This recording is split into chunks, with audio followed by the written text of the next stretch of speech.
Chit funds invest చేయాలా వద్దా? చాలామంది నాకు ఫోన్ చేసేవాళ్ళు చీటీలు కడుతున్నాం, కట్టలేకపోతున్నాం, కట్టాం, ఏం చేయాలి, దానికంటే బెటర్ ఆప్షన్స్ ఉన్నాయా అని అడుగుతూ ఉంటారు. సెమీ రూరల్ అంటే రూరల్ సెమీ అర్బన్ ఏరియాస్లో ఉండే ఇన్వెస్టర్స్ చాలామందికి ఈ చీటీ కట్టే అలవాటు ఉంటుంది.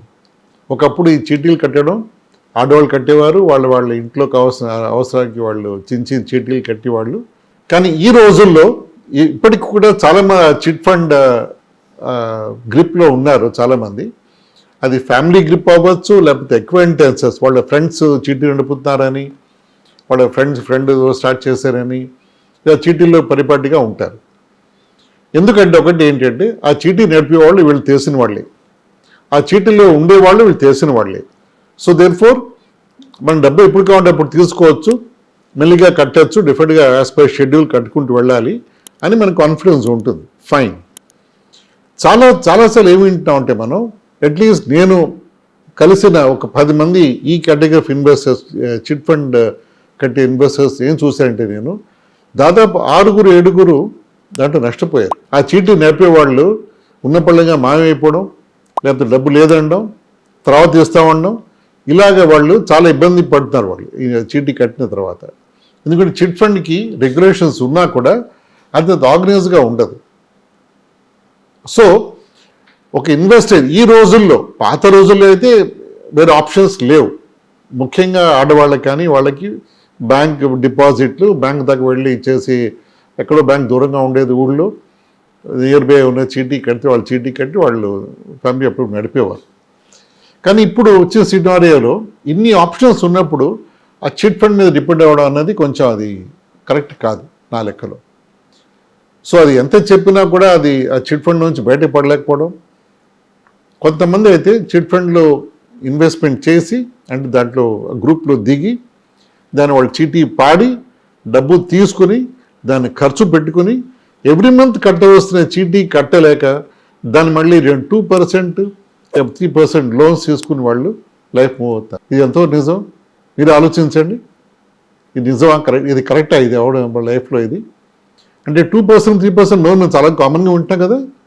అంటే 36% దాని ఇంట్రెస్ట్. అంటే మీరు ఎంత డబ్బు ఇన్వెస్ట్ చేసి సంపాదిస్తే 36% తేగలరు, మీరు తేలేరు. సో దేర్ఫోర్ మీరు దాంట్లో ఇరుక్కుపోతారు.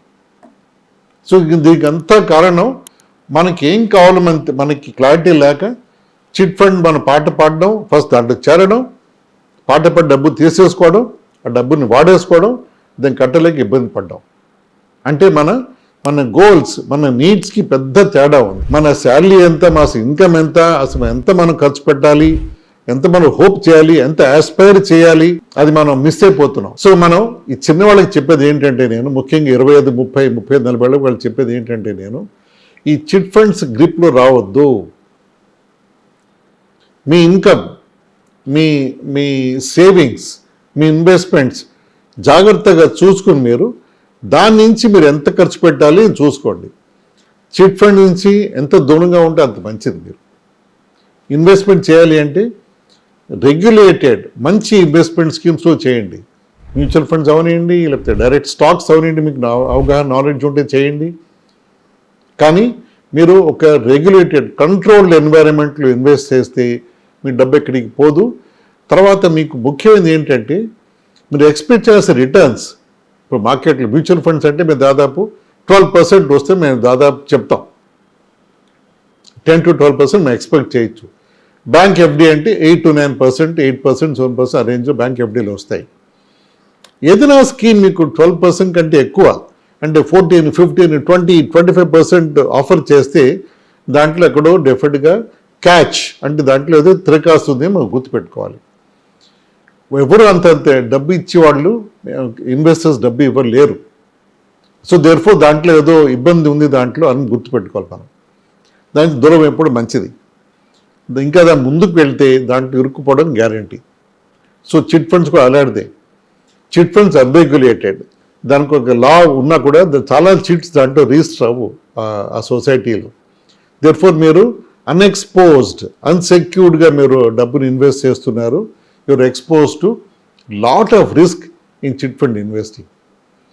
దీనికి అగెయిన్స్ట్గా కంఫర్టబుల్ మ్యూచువల్ ఫండ్స్ చేయండి, హాయిగా 80 లక్షల కోట్లు ఇండియాలో ఇన్వెస్ట్ అయి ఉన్నాయి మ్యూచువల్ ఫండ్స్లో. గవర్నమెంట్ దాన్ని జాగ్రత్తగా రెగ్యులేట్ చేస్తారు, మీ రిటర్న్స్ బాగా వస్తాయి మీకు. అంటే మన ఎకానమీ బాగా అయితే రిటర్న్స్ బాగా వస్తాయి.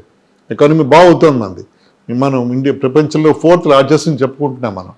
ఇంకా ముందుకు వెళ్తాం మనం, ఇంకా పెరగబోతున్నాం మనం. ఈ సిచ్యువేషన్ని మనం కంఫర్టబుల్గా మ్యూచువల్ ఫండ్స్ ఇన్వెస్ట్ చేసుకుని హాయిగా కళ్ళు మూసుకొని కాలు కాలేసుకుని మన పని మనం చేసుకోవాలి. ఇంకా మన డబ్బు సంపాదించాలి, ఇంకా ఎక్కువ డబ్బు ఇన్వెస్ట్ చేయాలి. అంతే తప్ప చిట్ ఫండ్స్ వాటిని పెట్టి మనం స్ట్రెస్ అండ్ స్ట్రెయిన్ తెచ్చుకొని ఫ్యామిలీకి ఇబ్బంది పెట్టి అలా మాత్రం దయచేసి చేయొద్దు.